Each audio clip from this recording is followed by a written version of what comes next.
What's up, everybody? This is Cha Cha Mystique, and you now tune into Live at Radio. Today, we're going to have a dope 101 exclusive interview with new author Troy Reed to discuss his new book, Inevermetalpo. It's an intimate look behind the scenes of what really happened throughout the 14-year relationship with him and Albert versus Alpo Martinez. So we're going to dig deep. We're going to get the info, and we're definitely going to be lit. Let's get it. Hey, what's up, you guys? Quick disclaimer before we get into the interview. There was a few technical difficulties, and just a few minutes of the beginning part of the interview was not there. I didn't want to continue with the interview without telling the story that Troy Reed was telling me. I asked him what was the pivotal moment, the defining moment when Alpo or Albert graduated from being an inmate that he was interviewing for an upcoming documentary to his brother. And he told a few stories, short stories, but obviously the one that stood out that he definitely elaborated on was as they were getting connected in jail, him doing the interviews, and eventually Alpo ended up asking him about him and basically interviewing him as well to get more familiar with each other. As time went on, Troy Reed fell upon financial difficulties on the outside, and I guess they were telling each other their personal situation. And in prison, Alpo was able to send money orders to Troy. I do believe he said $2,000 worth. It could have been more. I don't doubt that there's more because I know that Albert, aka Alpo, was a very generous person. So even a person in the feds serving 24 years, lockdown, witness protection, heavily guarded, all this and that, was still able to help somebody on the outside in a major way. It shows how great Alpo's heart is and shows that he was such an incredible man. He was able to make something out of nothing and had the heart capacity and the mental capacity to think about somebody else, even with his condition that he was dealing with in prison. That shit goes to show you the integrity of that dude right there, that man right there. And I just didn't want to send out this interview without telling that story. It's a shame that it wasn't recorded, but he did say it.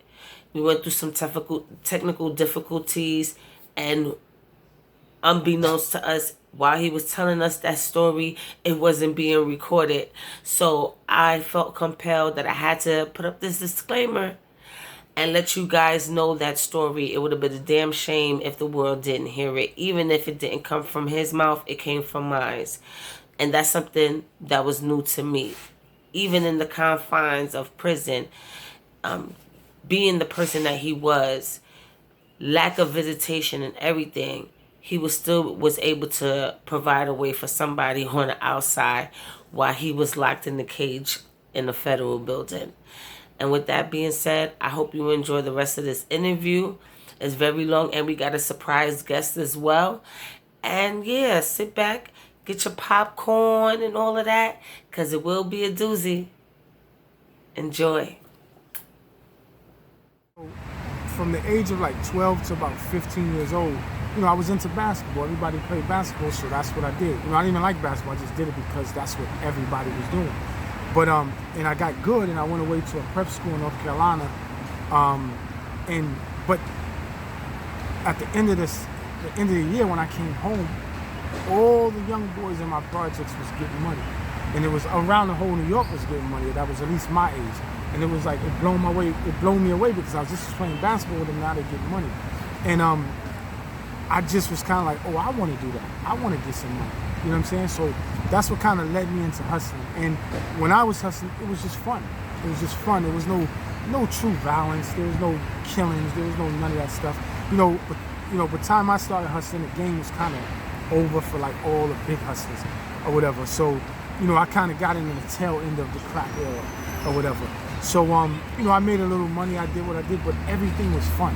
You know what I'm saying? So I always had that aspect of the streets because I played ball. But then I left that. I started hustling, and I made a few dollars for myself. But I had fun. I could always look back and say, from 17 to 24 years old, I probably had the most amazing time of my life. In that time period. So when I saw Alpo, you hearing these myths and these rumors, AZ Alpo, Rich Porter, John Doo-Wop, LA, you hearing these names. No matter what borough you're in, you hearing these names. And if you was young, coming up in the early 90s, you had ambition to be one of these guys. You didn't want to be no rapper, you didn't want to be none of that. You wanted to be in the streets. So like I said in the book, when I saw him at the park, when I found out who he was at the park, it was like, oh, this is my shot. Let me catch up to him. Yes. So, you were in Otis first. You got to establish. Did you establish that brotherhood before he got the transfer to Pennsylvania? Probably like it was. Well, we just clicked. But that's how he was. That's how Poe was. Like, he could just click with anybody. He's gonna click with anybody. So we clicked. And while he was in prison, it was like a reset for him. It was like he was revived. Me coming to see him, he was revived. Like I told you, it was times I didn't have that much paper. I didn't have that much money. There's times I had a lot of money. There's times I didn't have money. And I would go on a visit and he would joke and he would be like, if I didn't have no money, he'd be like, don't tell nobody here. These niggas think you're rich. Don't tell nobody here. He was funny. Yeah, he was a clown. He was a clown. That's one thing people gotta like really understand. Like, he was hilarious. Yeah, he was like a clown. Super funny. Yeah. So he moved. He got into a situation with a CO. Yes, which is in the book. Yeah. Yes, and typical. I mean, I don't put it past him or anything like that, but he got busted.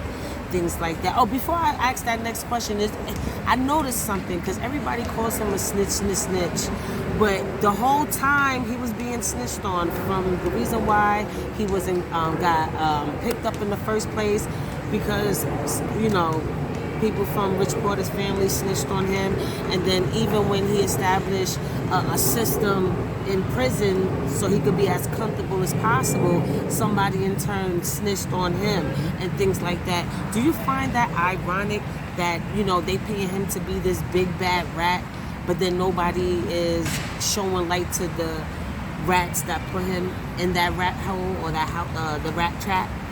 Well, you gotta remember this. He's the top of the echelon. So it doesn't matter. For instance, when you think of the mafia, who do you think of? Gotti and Genovese's and there's a million mob guys, but you only naming the bosses. You see what I'm saying? So it's the same thing with Poe. There's a million hustlers, but he was at the top of the echelon of that. So people are gonna always attack and go directly for his jugular because he is the top of that. If you think of government informants, there's government informants walking by us right now. But people are always gonna go for his jugular because he is the ultimate black African American government informant. So, and Sammy the Bull is the ultimate Italian government informant. So these people jugglers gonna always be sought after. You understand what I'm saying? So that's what, that just come with the territory with the decision that he made. Yes. Now, he gets transferred after getting snitched on in prison for creating the system to supply him comfort. You had to talk with Guy Fisher. Mm-hmm. How was that? Like, I know he said he accepts what you do and things like that, but did you see some kind of discomfort with Guy Fisher? And why did you feel like you had to give him that disclaimer?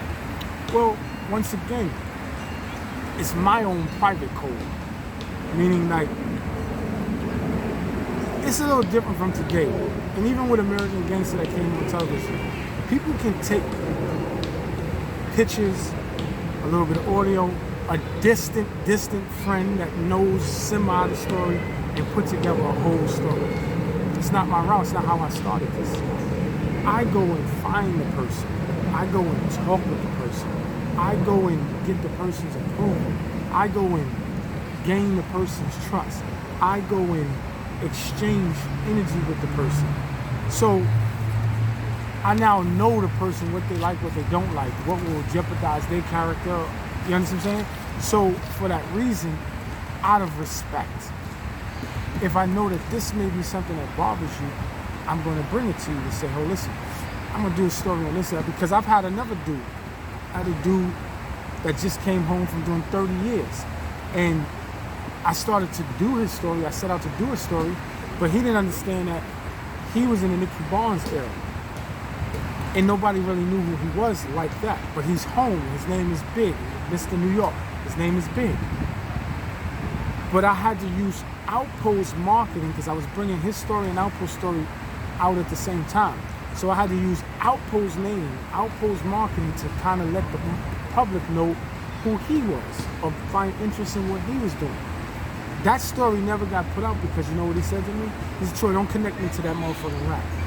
And excuse me for cursing. He says, don't connect me to that rap. Well, I try to explain to him, this is business. I'm running a business, and if this is the headliner, and you have to come second because the young generation don't know who you are, but they're anticipating him.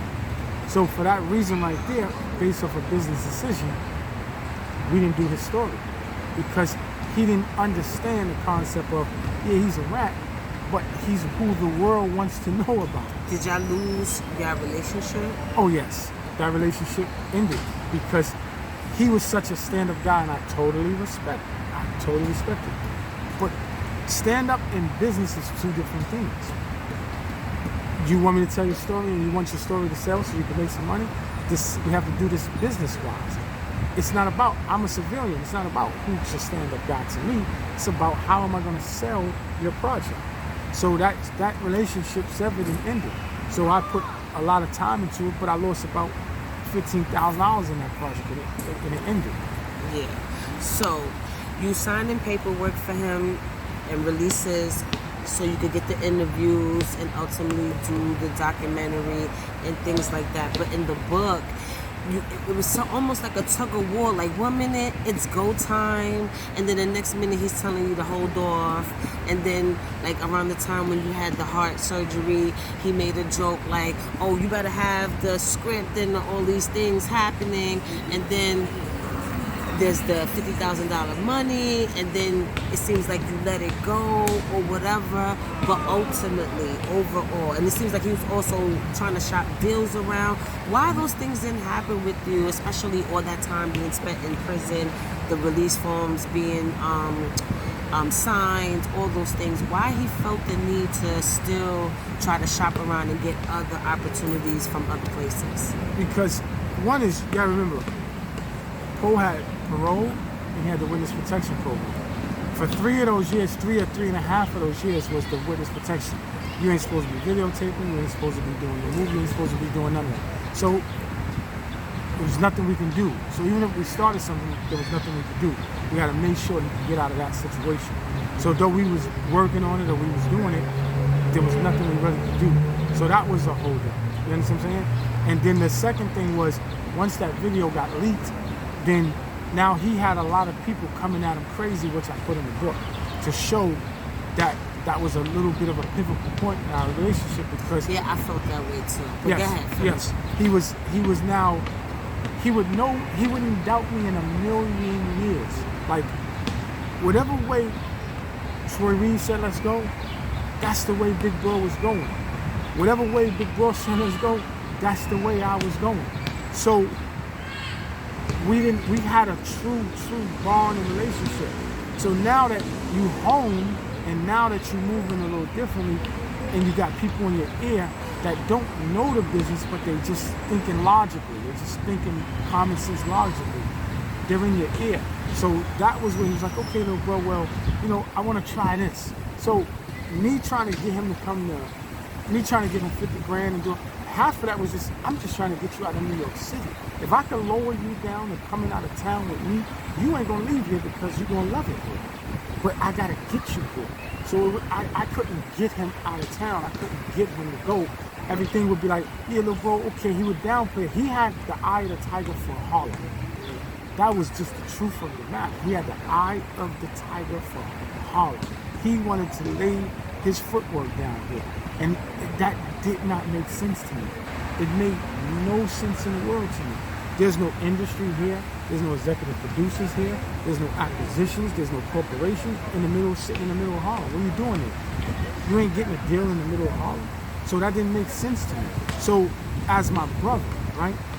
If with my real sister, my real brother, if they don't want to do something, my child, if they don't want to do something, you know what? I got to let you do it your way. And love, or agape love, is a love that you love regardless if it's in your faith. It's a love that you love. If you got a true friend, it's a love and a friend that you still be to them, even if it's not in your faith. Yeah. And that's what I was being to him. So when I said to him, listen, go ahead and do you. I went and did a deck. I went and made a trailer for him. I went and gave him everything that he needed, and he would call me every time he went into a meeting.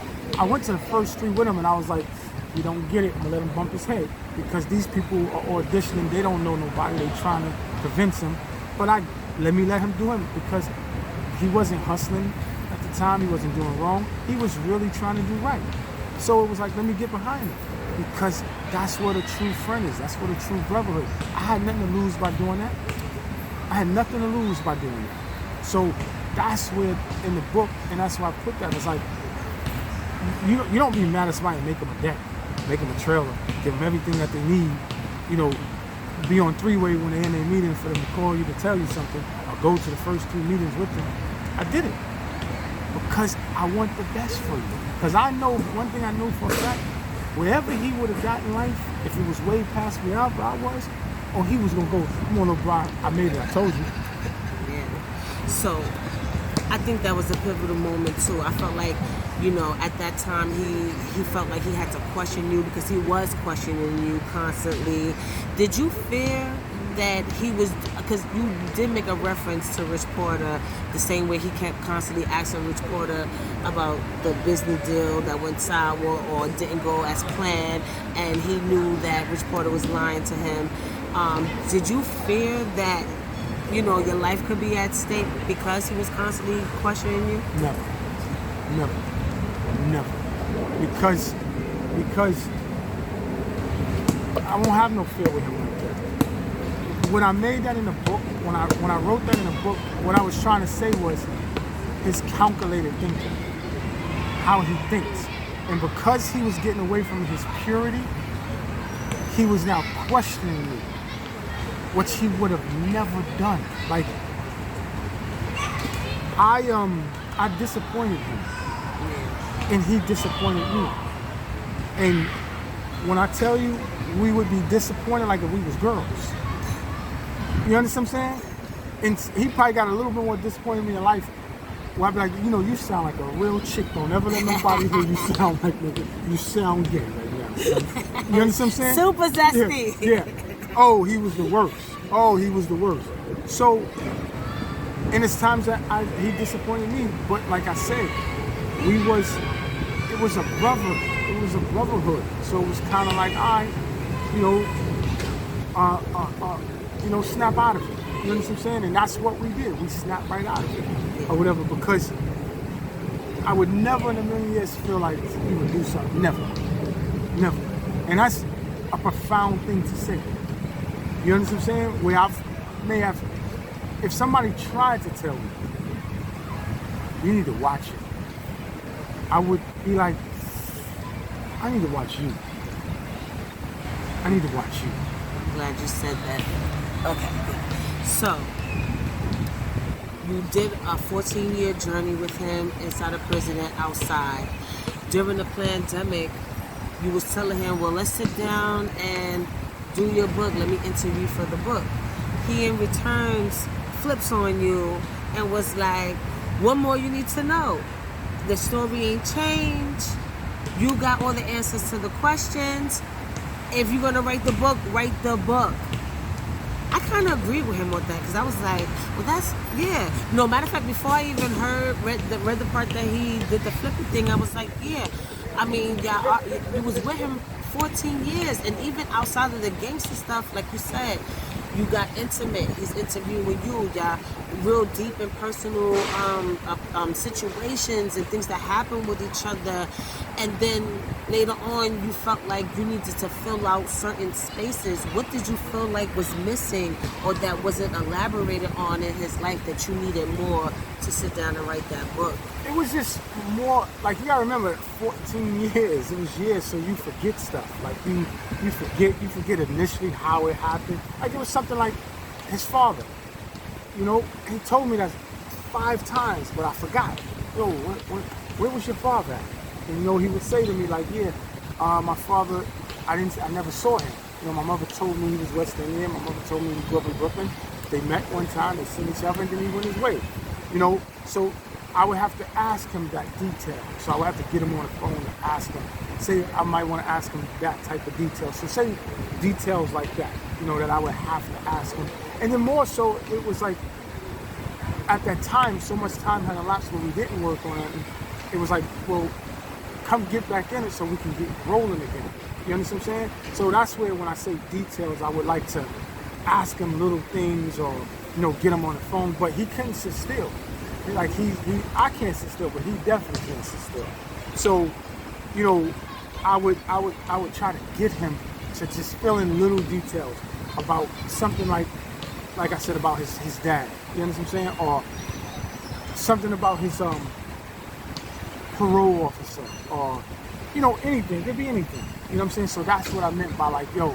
And he was like, you know everything, but you gotta remember, a lot of years went down. We put stuff down, we picked it back up, we put it back down. So that's what I meant by, you know, come sit down. You know, and this is, you know, just like, I think, you know, would have been dope if you would have gave him like a first draft or something, and maybe I think that would have been like more open-minded for him to want to sit down, because it's something tangible for him to look at. And then with everything with the leaking, I could understand the little distance and not wanting to do that. One of the things that you... No, he never not wanted to sit down with me. He just was... Once he took on the mindset of, Troy, let me try to do my own little thing, that didn't last for about 3 to 6 months. And then he got back with me and was like, "Oh, bro, you was right. These niggas out here be pump faking and they be lying, and they not built like that. They be trying to be the plug, but they not even the extension cord. Yeah. What are we doing?" Yeah. So he just took, you know, it only took him 3 to 6 months before he was like, "All right, little bro, what we gotta do? You know, let's get back to it." Because he saw quick, nobody was built like that. And then he was like, "All right, little bro, what you want to do?" So that didn't last but for so long. Yes. So when he was coming out, the process of coming from prison and living in Maine and different things like that, what I noticed throughout the book, you will always refer to Maine as his truth. Yes. Right? Some people would say that really wasn't his truth. Like the fact that, because he is from Spanish Harlem, so the fact that he wanted to party and be in Harlem all the time, because that's where he came from. Maine was the situation he had to do in order to abide the stipulations of witness protection program and things like that. So why was you, and then another example was when you went to go see him in Maine, y'all was bar hopping, just like how y'all was bar hopping and Dykeman and things like that. It was the same behavior, but because he was confined to Maine, he had to do it there as opposed to Harlem. So why did you keep saying that that was his truth? Because look at it like this, sis. And this is what I try to tell people. There was a price to pay for what he did. And in that price to pay, most people don't know that price he had to pay. So in that price comes a new identity, becomes a new person, becomes a new mindset, becomes a new direction in life. And he signed up for that. He signed up that if you give me back my life, he signed up for it in 2 ways. He signed up, and he knows this, because this is out of his mouth as well. I signed up for the witness protection program to have the freedom to one day come home again and be a civilian and live like a civilized American. I'm going to trade in and betray so many things and so many people for this opportunity. He signed up for that with the government. And they have that on paper. But then he signed up in a spiritual way with God. That he says, little bro, I sat in my cell and I prayed to God every single night to give me a fresh start, to reset me. That is a contract that he has with God. So if he has that contract with God, if he has that contract with man, which is the government, you're breaking that contract by going back to the places they took you out of. Both of them, the government, man, and God, in a spiritual way, right? So the people may be like, oh, nah, he's good here, he's good, but they don't understand the price that he's going to have to pay. I understood that price because I went through that process with him. And that is where I would always tell him. And one time in the car when we got into it, he's like, yo, bro, I'm just walking in my truth. And it was like, no, big bro, this is your past. Your truth is the contract you signed with God and the government to give you a fresh start. Remember the truth you said, if I could only come home to my trees and days. Remember the truth you said, man, if I get out of here, I would do things different. That was the truth. So that's what I meant by saying you wasn't walking in your truth, and he knew this.